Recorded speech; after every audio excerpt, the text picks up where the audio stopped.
پھر اللہ سبحانہ تعالیٰ فرماتے ہیں فاتقوا اللہ، پس ڈرو اللہ سے، مستطعتم، جتنی تم میں استطاعت ہے، جتنی تمہاری استطاعت ہے اتنا اللہ سے ڈرو. یعنی انسان جہاں مجبور ہو جائے تو اس کا مواخذہ نہیں ہوگا. مواخذہ یہاں اسی صورت میں ہے کہ جہاں انسان استطاعت رکھنے کے باوجود بھی اللہ کی اطاعت نہ کرے، یعنی اس کے پاس استطاعت ہے لیکن پھر بھی اللہ کی اطاعت نہ کرے، تو اس کا مواخذہ ہوگا. اور پھر کہیں ایسا نہ ہو کہ ہم اپنی استطاعت کا غلط اندازہ لگائیں. آپ اور میں اپنی صحیح معنوں میں استطاعت کا اندازہ کسی مشکل وقت میں طاقت اور پاور سے لگا سکتے ہیں. مثلا ہم کسی کام کو لے کر یہ سوچیں کہ اس کام کی مجھ میں استطاعت نہیں، یہ کام میری استطاعت سے باہر ہے، حالانکہ اس کی استطاعت ہوتی ہے، تو پھر اس کی پوچھ ہوگی، اس کا مواخذہ ہوگا. اور مستطعتم کا جو لفظ استعمال ہوا ہے، جہاں یہ طاقت اور وسعت کے معنوں میں ہے، وہاں شوق، محبت، کام کی لگن اور محنت کے معنوں میں بھی ہے. اللہ سے ڈرو اپنے شوق کے مطابق، محبت کے مطابق. جتنی محنت کر سکتے ہو، جتنا اپنے آپ کو کھپا سکتے ہو، اتنا اللہ سے ڈرو. استطاعت کے مطابق تقوی اختیار کرنے کو کہا جا رہا ہے.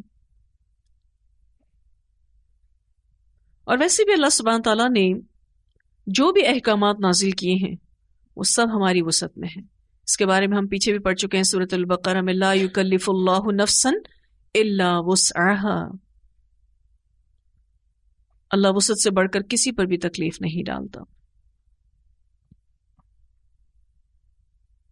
اس بارے میں روایت آتی ہے، رسول اللہ صلی اللہ علیہ وسلم نے فرمایا، جب تک میں تمہیں چھوڑے رکھوں تم بھی مجھے چھوڑے رکھو. تم سے پہلے جو لوگ گزر چکے ہیں کثرت سے سوال کرنے اور اپنے نبیوں سے اختلاف کرنے ہی نے ان کو تباہ و برباد کیا تھا. جب میں تمہیں کسی کام کا حکم دوں، جہاں تک تم سے ہو سکے اس کی تعمیل کیا کرو، اور جس کام سے روک دوں اس سے رک جایا کرو. اسے مسلم نے روایت کیا ہے. اس حدیث میں واضح طور پر بتا دیا گیا کہ اپنے آپ کو شریعت پر جمانا ہے. جس کام کا حکم رسول اللہ صلی اللہ علیہ وسلم کے ذریعے سے ہمیں دے دیا گیا اس کی تعمیل کرنی ہے. جتنی آپ ایفرٹس لگا سکتے ہیں اس میں، جتنا آپ اچھے سے اچھا اس کو کر سکتے ہیں کرنا چاہیے. اور جتنا ہم کر کے اپنی استطاعت کو ختم ہوتا محسوس کریں پھر اس کے بعد اللہ تعالیٰ نہیں پوچھے گا. جتنی استطاعت ہے اتنا اللہ سے ڈرو. یہ انداز اس سے پہلے کبھی نہیں آیا. فاتقوا اللہ تو کئی بار پڑھا آپ نے، لیکن فاتقوا اللہ مستطعتم یہ فرسٹ ٹائم آیا ہے. اور اس میں اس بات کا ہمیشہ خیال رکھنا ہے کہ اپنی استطاعت کے معاملے میں کوئی غلط فہمی نہ کر جائیں. یعنی جو کام کر سکتے ہوں اس کے بارے میں یہ نہ سوچ بیٹھیں کہ ہم نہیں کر سکتے،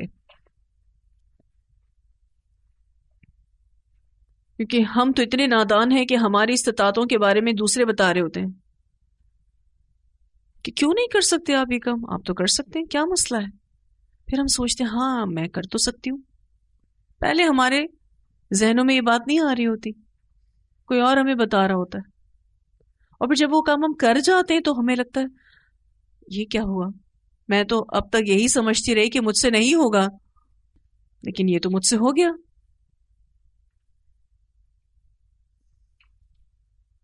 اور ایسے بہت سے نمبر کٹیں گے کل قیامت کے دن کہ جن کاموں کے بارے میں ہم یہ غلط فہمی کا شکار رہے کہ ہم نہیں کر سکتے اور وہ ہم کر سکتے تھے، تو اللہ تعالیٰ پھر نمبر کاٹیں گے اور انسان کے درجات کم ہوتے جائیں گے. صرف اسی اعتبار سے تو نامہ اعمال کو جج نہیں کیا جائے گا کہ آپ نے کیا چیز ٹھیک کی اور کیا چیز غلط کی، اس اعتبار سے بھی کیا جائے گا کہ کیا چیز ہم کر سکتے تھے اور وہ ہم نے نہیں کی، اس اعتبار سے بھی چیک کیا جائے گا۔ ایک اور روایت میں آتا ہے رسول اللہ صلی اللہ علیہ وسلم جب کسی سے بیعت لیتے تو اس سے فرمایا کرتے تھے کہ یہ کہو جہاں تک مجھ سے ہو سکے گا میں سنوں گا اور اطاعت کروں گا، جیسا کہ سیدنا ابن عمر رضی اللہ عنہما بیان کرتے ہیں کہ جب ہم سماع اور اطاعت پر رسول اللہ صلی اللہ علیہ وسلم سے بیعت کیا کرتے تو آپ ہم سے فرمایا کرتے تھے جہاں تک تم سے ہو سکے، اسے بخاری نے روایت کیا ہے، جہاں تک تم سے ہو سکے تم نے اس کام کو بہتر سے بہتر کرنا ہے، کیونکہ ہر شخص اپنی استطاعت کو جانتا ہے۔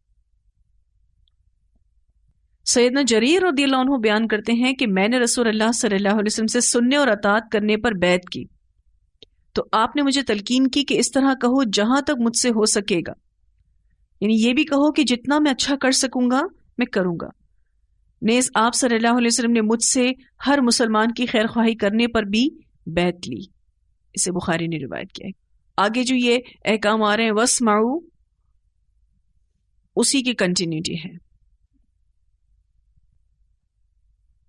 کہ جتنا اچھے سے اچھا انسان اطاعت کے معاملے میں اپنے آپ کو آگے بڑھا سکے اس کو کرنا چاہیے۔ آگے اللہ تعالیٰ فرماتے ہیں وَاسْمَعُوا، اور سنو۔ کیا سنو؟ قرآن سنو، احکام الہی سنو، یا اچھے سے اچھا سنو، کیونکہ جتنا جو اچھا سنے گا اس کی اطاعت اتنی ہی اچھی ہوگی۔ وَأَطِيعُوا، اور اطاعت کرو، اور سننے کے بعد اطاعت کی بات آ رہی ہے، یعنی جو جتنا اچھا سنے گا اس کی اطاعت اتنی ہی اچھی ہوگی۔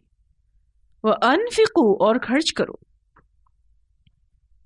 خَيْرًا لِأَنفُسِكُمْ، بہتر ہے تمہارے نفسوں کے لیے۔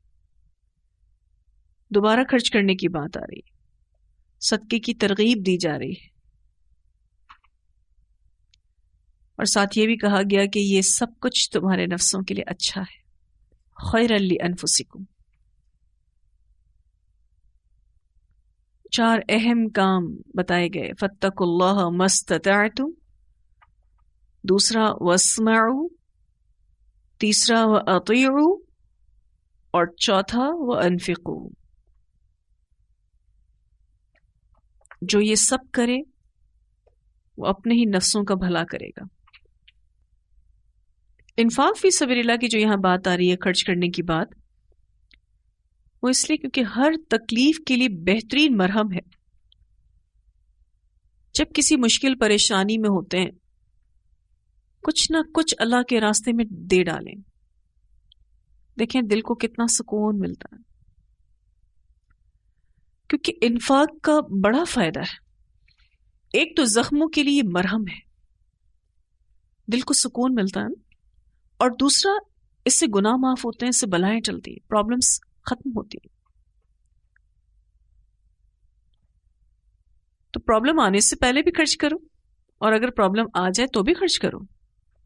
عمومی طور پر لوگ جب پرابلم آ جاتی ہے تو خرچ کرتے ہیں، خرچ تو ہر حال میں کرنا ہے۔ پھر اللہ سبحانہ تعالیٰ فرماتے ہیں وَمَن یوق، اور جو بچا لیا گیا شح نفسہ، بخیلی سے اپنے نفس کی۔ شح کہتے ہیں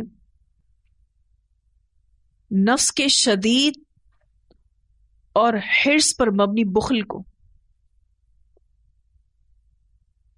تو جو کوئی شح سے بچا لیا گیا فَأُولَئِكَ هُمُ الْمُفْلِحُونَ، تو یہی لوگ وہ ہیں جو فلاح پانے والے ہیں۔ تو آخرت کی فلاح حاصل کرنے کے لیے بخل اور لالچ کو اپنے دل سے نکالنا ہوگا۔ اور بخل صرف مال کا نہیں ہوتا، بخل علم کا بھی ہوتا ہے، بہت ساری چیزوں میں انسان بخیل ہو جاتا ہے۔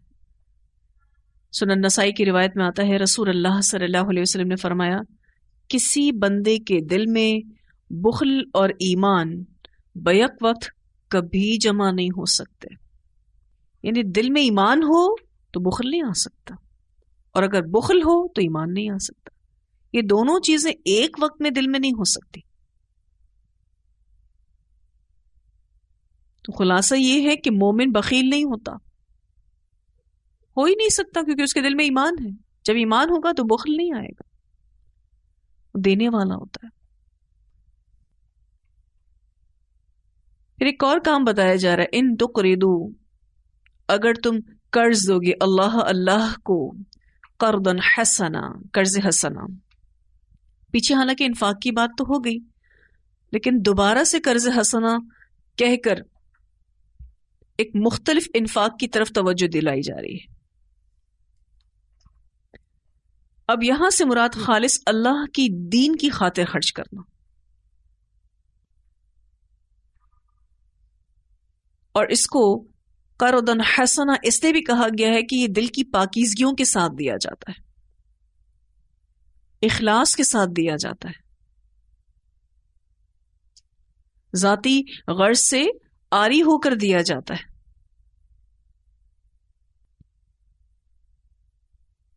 اگر تم قرض دو گے اللہ کو قرض حسنا، یضاعفہ، وہ دگنا کر دے گا اس کو، لکم، تمہارے لیے، ویغفر لکم، اور بخش دے گا تم کو. واللہ شکور، اور اللہ قدردان ہے، حلیم، بردبار ہے. اللہ شکور ہے کہ بندہ تھوڑا بھی خرچ کرے تو وہ اجر کبیر دیتا ہے یا اجر کثیر دیتا ہے. بندہ تھوڑا خرچ کرتا ہے، اللہ اس کو بہت بڑے بڑے اجر سے نوازتا ہے. جیسا کہ ہم صحیح حدیث میں پڑھ چکے ہیں کہ ایک کھجور بھی کوئی اللہ کے لیے خرچ کرے تو اللہ اس کو احد پہاڑ جتنا بنا دیتا ہے. پھر اللہ کی اگلی صفت حلیم، اللہ بردبار ہے. نافرمانی کرنے پر فوراً سزا نہیں دیتا، بلکہ توبہ کی مہلت دیتا ہے. مجرموں کو معاف بھی کر دیتا ہے اور بہت سے لوگوں کی سزا میں تخفیف بھی کر دیتا ہے. اور یہ اللہ کی مستقل صفات ہیں جو ہر وقت اللہ کے اندر ہیں. الحمدللہ. پیچھے جتنی آیتیں پڑھی، اگر اس حصے سے اس کو جوڑیں، واللہ شکور حلیم کو، کہ اگر کوئی آپ کی قدردانی نہیں کرتا تو اللہ بہترین قدردان ہے. اور غلطیاں تو ہم سے بھی ہوتی ہیں تو اللہ پھر اس پر ہمیں معاف بھی کرے گا کیونکہ وہ بردبار ہے. عالم الغیبی، جاننے والا ہے غیب کو، والشہادہ، اور حاضر کو. اللہ غائب اور حاضر تمام اعمال کی خبر رکھتا ہے. اسی وجہ سے کوئی عمل خیر اس کے نزدیک ضائع نہیں ہوتا، کوئی بھی اچھا عمل اس کے نزدیک ضائع نہیں ہوتا، کیونکہ وہ غیب کو اور حاضر کو جاننے والا ہے. العزیز، زبردست ہے، الحکیم، حکمت والا ہے. اللہ عزیز ہے، اس پر کوئی غالب نہیں آ سکتا، اور اللہ حکیم ہے، اپنے تمام اوامر اور نواہی میں حکمت والا ہے. اللہ کے تمام اوامر اور نواہی حکمتوں سے بھرے ہوئے ہیں، یعنی جن کاموں کا اللہ نے حکم دیا ہے وہ بھی حکمت سے بھرے ہوئے ہیں، اور جن کاموں سے اللہ نے روکا ہے وہ بھی حکمت سے بھرے ہوئے ہیں.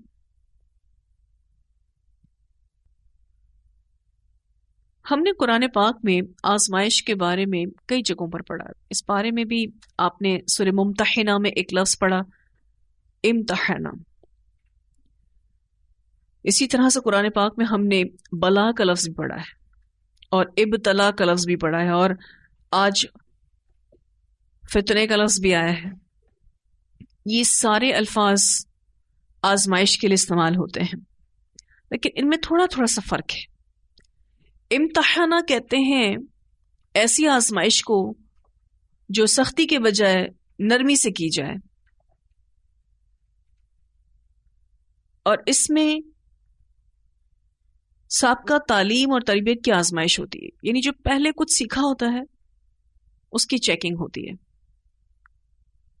یعنی کچھ سیکھا آپ نے پھر اس کا امتحان ہوتا ہے. مثلا قرآن پڑھتے جاتے ہیں، سیکھتے جاتے ہیں بہت ساری چیزیں، پھر اسی کا ہی ٹیسٹ ہوتا ہے آگے. ایک لفظ ہم بلا کا بھی پڑھتے ہیں یا ابتلا کا بھی پڑھتے ہیں، یہ آزمائش سخت قسم کی ہوتی ہے، اور اس میں اس طرح کی چیکنگ ہوتی ہے، ایسے واقعات ہوتے ہیں جسے دوسرے بھی دیکھ سکتے ہیں، یعنی کچھ حوادث وغیرہ، کچھ ایسے حادثات ہوتے ہیں. یہ آزمائش خیر سے بھی ہوتی ہے اور شر سے بھی ہوتی ہے،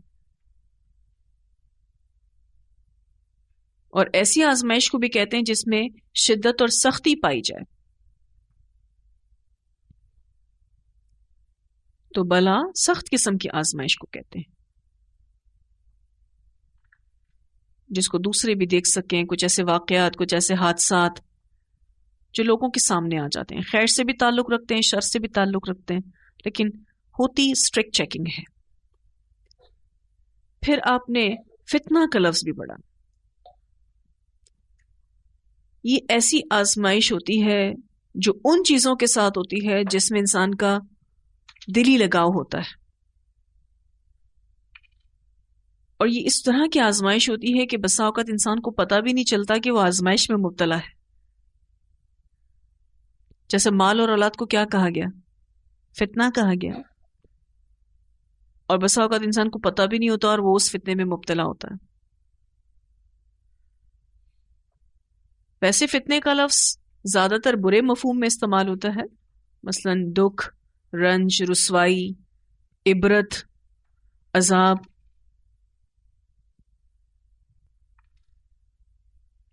اور فتنے میں جو برا پہلو جو انسان دیکھتا ہے نا، وہ بسا اوقات اپنے ہی ہاتھوں کی کمائی کی وجہ سے دیکھتا ہے، یعنی انسان اپنے ہی ہاتھوں کی کمائی کی وجہ سے فتنے میں مبتلا ہوتا ہے. خیر، خلاصہ یہ ہے کہ آزمائش تو ہوگی، کیونکہ یہ دنیا ہے، دنیا میں بھیجے ہی اسی لیے گئے ہیں. لیکن آزمائش میں اگر پار اترنا ہے، کامیاب ہونا ہے، تو اس کا ایک ہی حل ہے، صبر. کیونکہ ہم قرآن پاک میں اس سے پہلے بھی پڑھ چکے ہیں کہ اللہ تعالیٰ بعض کو بعض سے آزماتا رہتا ہے، اور اللہ تعالیٰ کہتے ہیں اتصبرون، صبر نہیں کرو گے. تو یہی خلاصہ ہے انہی آیات کا کہ جب بھی کبھی کسی آزمائش میں مبتلا ہوں تو صبر کرنا ہے. انشاءاللہ اللہ وسعت پیدا کرے گا، اللہ تعالیٰ خود اس آزمائش سے بندے کو نکالے گا، اور اس میں اس کے صبر کی وجہ سے اس کو بہترین اجر بھی عطا کرے گا. تلاوت سنتے ہیں. یا ایھا الذین آمنوا ان من ازواجکم واولادکم عدوا لکم فاحذروہم وَإِن تَعْفُوا وَتَصْفَحُوا وَتَغْفِرُوا فَإِنَّ اللَّهَ غَفُورٌ رَّحِيمٌ.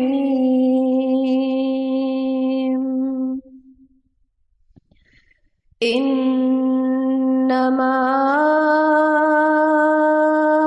أَمْوَالُكُمْ وَأَوْلَادُكُمْ فِتْنَةٌ واللہ عنده اجر عظیم. فاتقوا اللہ ما استطعتم واسمعوا واطیعوا وانفقوا خیرا لانفسکم